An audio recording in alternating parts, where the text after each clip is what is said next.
the word trauma is very loaded. It sounds so dramatic.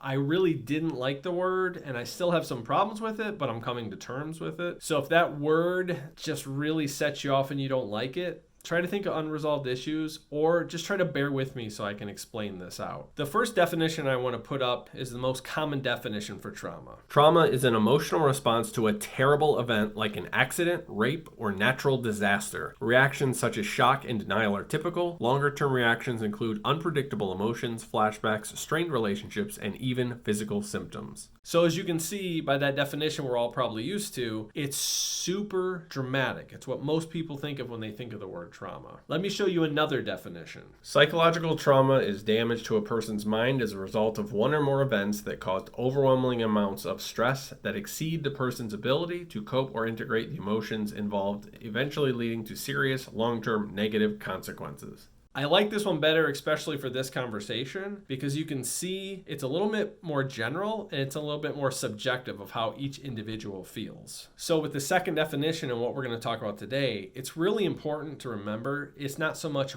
what the person went through, but how you perceived it as an individual. Two people can go through the exact same scenario, and since we're different, it can affect them very differently. What is just a really scary moment for one kid could be a life or death existential moment or memory in another child. And even though you definitely can have trauma as an adult, I'm talking a little bit more about children right now, but it does apply. Kids have no defenses. And where trauma can be huge and dramatic like the first definition, it also can be slow, stagnant, and sneaky. And it could be from neglect. So something sneaky in the background like neglect to a child can feel like life or death. Kids rely on adults for everything. When they're little, the adults in their life might as well be gods. The child brain, it's way too unsafe for the child to think anything that's going wrong that the adults are doing has to do with the adults. So it's very natural for the child to internalize the bad or messed up things that adults may be doing around them. Like an example of neglect, if you're not getting the attention that you very much need during your development, it may not be the adult's fault in the child's brain. They think it's something wrong with them, and they slowly internalize it over the years.